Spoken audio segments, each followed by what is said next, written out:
So for the very first time, we get to see an actual full, complete game in Splatoon 3 via the release date trailer. And I think this is the first time we can really see the differences in how Splatoon 3 plays and is designed in action, and I really wanted to talk about it. I've been a competitive Splatoon player since the first game, and while all the games are of course similar, they all have their different styles, and I want to really look at Splatoon 3 and try to break down how exactly the game feels, because it's something that's a bit hard to tell from a glance. So today I'm hoping to break down the game direction Splatoon 3 seems to be going in, and if it's a positive or negative change. So if you guys enjoy this breakdown, please consider subscribing as it helps me out quite a lot. Before I even get into the specifics, it's important to say that the UI has definitely made a lot of changes to make things more visually clear. I know this might not sound like the most exciting thing, but visual clarity in UI is incredibly important, and there's so many different minor changes for it, so please hear me out on this. When someone dies at the top of the screen, the X is more of an animated thing to really show that someone went down. When the crab tank is close to expiring, it's a very clear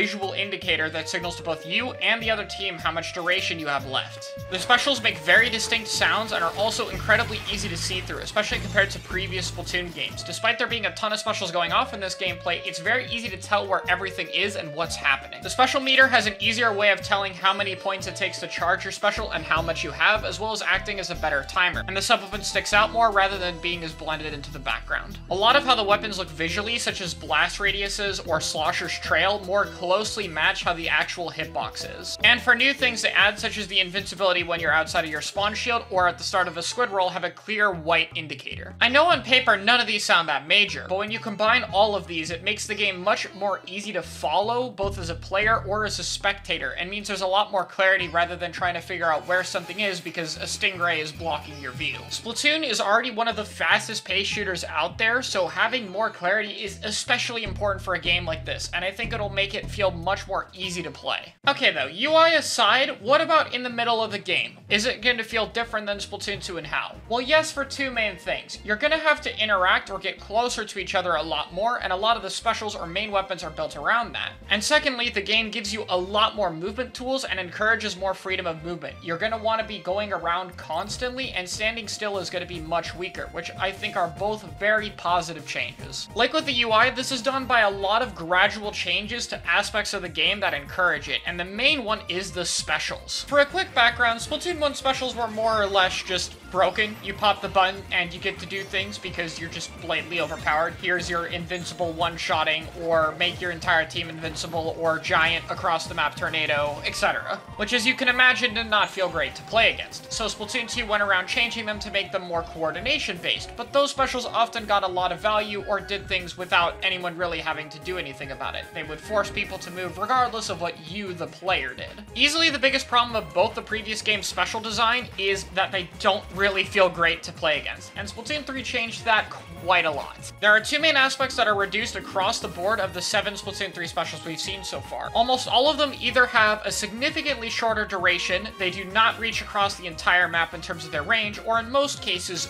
both. Killer Whale 5.1 has the most range out of any of these specials, but as you can see here, it only lasts about 2 seconds, so if you're not pushing the person you're using Whale on, it basically is nothing more than a mild annoyance. For something like Big Bubbler, while it does provide a lot of protection, you have to be in a spot that's contested in order to get a lot of value with it, and especially considering it has a beacon inside it for jumps, it promotes getting ahead of the enemy or in mid to try to take space rather than using it defensively. I had a conversation with some other Splatoon pros, and it's clear that Charger exemplifies this the most with Vacuum and how it plays around its special. I like it though, in a sense, for Chargers, because a lot of issues with Charger was like in the middle of team fights, if you have to move around a lot, you're not doing anything. So it's like a 3v4. But with this special, it's like now if your teammates are getting rushed, you can like cover for them, and while they're fighting somebody else, they don't even have to worry about getting shot at or taking damage. You brought up an interesting contrast, like Charger with its special when it gets Stingray, backs up to use it. And this one's going forward, exactly. Like whenever you get it, you would just walk forward and block for your teammate. That's actually a really excellent point. Specials in this game are either a tool for you to get more value out of your main weapon for stuff like the Ink Strike launcher, or it's a transformation animation special that you can use to move for it and get value from that, like the crab tank. And of course there's Zipcaster, which literally is the most obvious example of what I've just been talking about. And that means regardless of the weapon or role you play, you have to be an active participant in the fight. Being a complete paint bot or standing in a corner the whole game isn't really a thing anymore, and I can't express enough how healthy that is for a movement shooter. Now obviously, specials, while an important part of the match, are not everything. Something else Nintendo's added with Splatoon 3 is the Squid Roll and Surge, which are two new movement options that they barely want to talk about for some reason.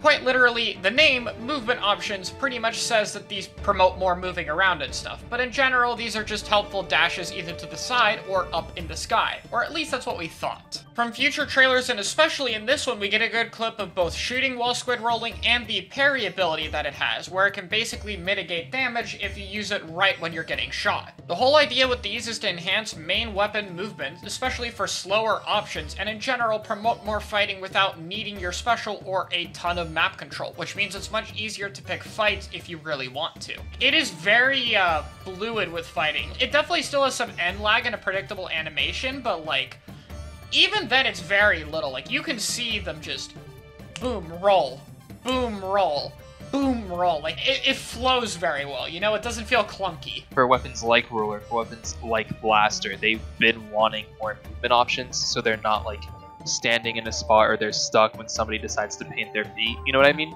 Yeah, like, these weapons need to move and shoot at the same time to they function. they need their movement to be able to work. So I do think that it's good. I do think that it's going to open opportunities where, like, if you're in a 1v1 and like you're about to die and you do that, then you get the kill because you're just going to be able to shoot at them because they're not going to expect you to roll.